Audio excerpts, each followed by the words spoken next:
We're seeing red tape eliminated from the permitting process. We've seen executive orders that streamline the process of getting from an application through to a permit. We've seen a reversal of policies that stopped lease sales in the Deepwater Gulf of America. The thing that would be really most important now is to see those codified in legislation that ensures that they're durable. And that was the CEO of Chevron, Mike Wirth, with me this week on how the administration's energy policy has eliminated red tape and allowed growth to resume in the oil permitting process. Joining me now is the California Congressman Ro Khanna. Congressman, it's great to see you. Thank you so much for being here. Before we get into the government shutdown and what you're doing, your priorities, sir, I'd like to get your reaction to that. You heard what Mike Wirth just said. We need to see some of these executive orders and this elimination of red tape in the oil business codified. Would you be poised to support that?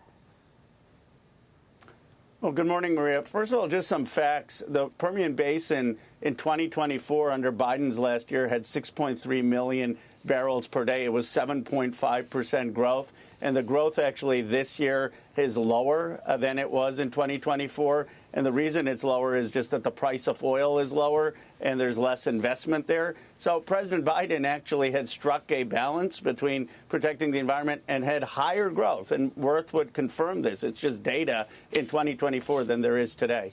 Well, August Pfluger, the congressman who represents that region, as well as a number of CEOs that I spoke with, feel that it is an easier day today because of the permitting process being easier under the Trump administration versus the Biden administration. I guess what I'm asking is these companies are putting huge chunks of money in the ground and investing long term. Like even Mike Wirth said to me, look, we've got long term plans. We're not going to worry about the price of oil from day to day because we're investing long term in America. So my question to you is, would you be poised to codify any of this into law so that when they do put money into the ground and do these long-term projects, things don't shift or change from president to president?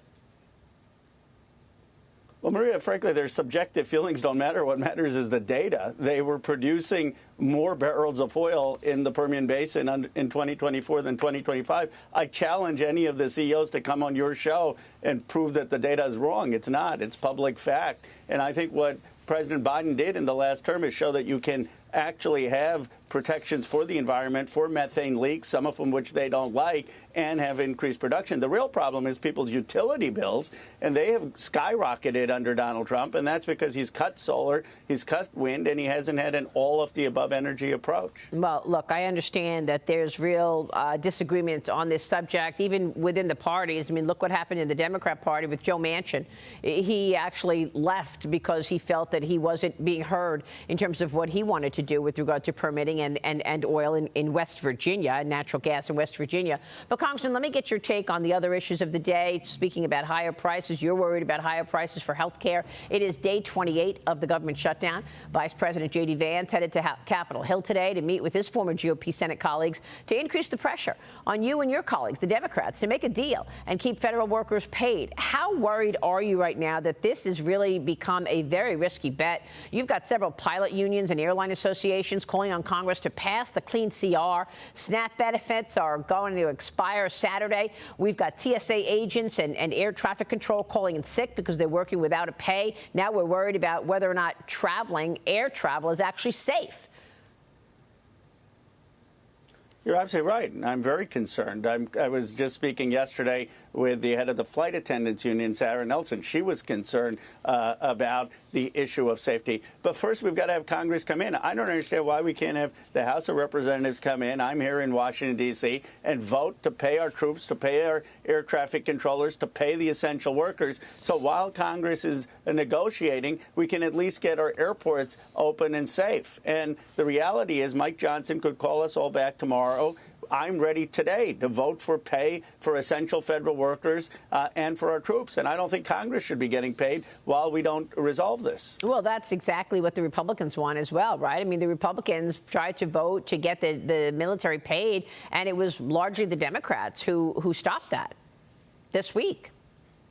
Well, no, the House of Representatives isn't in session. There are a lot of members of the House of Representatives.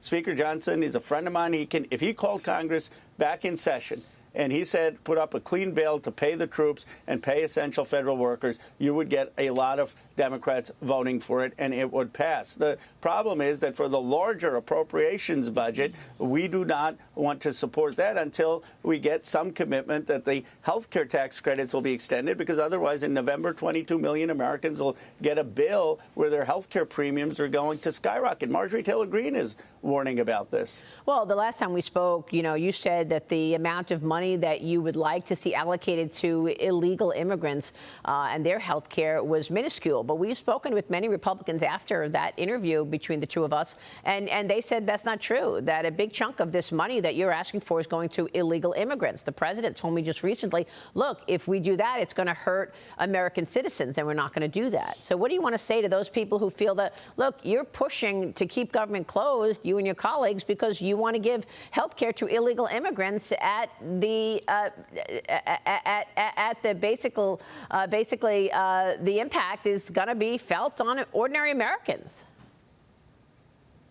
That's just not true. What we're pushing for is for the extension of the Affordable Care tax credits that already exist. And those tax credits are used by American citizens. That's just factual. And the reality is that there are many people, including Marjorie Taylor Greene and others, who are very concerned about how health care is going to spike for ordinary families. So they're going to see this November 1st. And so it's very clear that what the Democrats want is just what is already in existence. These are tax credits for American citizens. President Obama passed them. I know Donald Trump has wanted to repeal the Obama care since he ran, but that's really what's at issue about these tax credits for American families. Nothing to do with folks who are undocumented. Well, so many people come on the show and say the same thing, that Obamacare has been a failure. Do you think it's not been a failure? Obamacare, here are the facts. One, it covered young people up till 26. Before that, they couldn't be on their parents' insurance. Second, it covered people with pre-existing conditions. Before, if you had diabetes or cancer, health care could deny you. Third, it covered a lot of Americans who didn't have health insurance. Fourth, it slowed the growth of health insurance's increases. Now, what we do need is Medicare for all, because the private health care companies are fleecing the American people. So, yes, the health care system is broken and can be better, but it was even more broken before we had the Affordable Care Act. And here's my question. Where is the Republican plan? Where's the Republican health care plan, child care plan, cost of living plan? Marjorie Taylor Greene has some plans. At least she has ideas. The rest of the Republican Party, I've not seen a single plan. It's like Truman. It's the do-nothing Congress. So you believe Obamacare then was successful? I believe Obamacare made the system better than it was, but that we need significant reform. And I believe that the real reform is Medicare for all, which would reduce costs. You know, we pay a third of costs in healthcare on administrative costs. Let's have Medicare negotiate with the pharmaceutical companies. I introduced President Trump's executive order as a law to say that Americans shouldn't be paying more for prescription drugs than people in other countries. Why can't we get the Republican Congress to pass that? Yes, we need reforms, but what we don't need is to hurt American families by having their premiums increase by 20, 30, 40% while we don't have those reforms. Yeah, and I think we want to underline that and take note of the fact that you aligned with President Trump when it comes to his executive order to decrease the price of prescription drugs. But, Congressman, you know what the word is in Washington and throughout the country, that the reason that this shutdown is digging in is because your leadership in the Democrat Party is afraid of the extremists, that Chuck Schumer is afraid that Alexandria Ocasio-Cortez is going to primary him, so he's got to stick it to President Trump and create as much chaos as possible, because that's what Bernie Sanders and AOC wants. Do you disagree with that? I do, because this is not an issue about just Bernie Sanders or AOC. The entire country doesn't want health care premiums to go up 40, 50%. And I think what the Democrats are asking for is pretty reasonable. We're just saying, when you've given tax breaks to so many corporations, to so many wealthy folks, extend the existing tax credit for American families so their health care costs don't skyrocket. And then let's figure out how we lower health care costs in this country. That's really what this is about, and I wish we could just come to an agreement on that. Everybody does. But Congressman, isn't it true that you have already voted for a clean CR under the Biden administration? This is the same CR? It is in terms of a clean CR, but that was conditional at this point on the tax credits being extended. We can't have a situation where we have tax breaks for the billionaires. By the way, they can pass this. I made this point many times with 51 Senate votes in the House and have an exception to the filibuster like they've made to pass Trump's judges and appointees. So. Yeah. Look, I call balls and strikes. I've given the president credit where it's due. This is a case, though, where we need to extend the health care tax credits. So you want them to use the nuclear option and remove the filibuster. Is that what you're saying? Well, I don't think it's a nuclear option. They've used it already in terms of confirming the president's judges. They've used it to confirm the president's appointees. Why would it be a nuclear option to say you should be having an exception to the filibuster to keep government open? I support that under Democratic presidents and Republican presidents. I think the American people are tired of this kind of shutdown every couple years. What are the odds that this government shutdown turns into an economic shutdown, and we're talking about serious impact to jobs and growth in this country? I'm very concerned. I'm concerned that there are people I know personally who are not getting paid or doing work. There are a lot of federal workers who are not getting paid and they're not being able to spend. I read somewhere that it's a 0.1% every week that we do this get hurt on our GDP. Right. So we need to, the biggest thing, though, that there should be national consensus on is the Congress should be open. Yeah. We should be in the chambers voting every day, and we shouldn't be getting paid. And that, for whatever reason, the Speaker has decided to not have Congress work for the past 30 days. Well, and there should be bipartisan outrage about that. Real quick, obviously the clean CR that funds government until November 21st is off the table. Would you support something that funds government till well into the first quarter of next year now?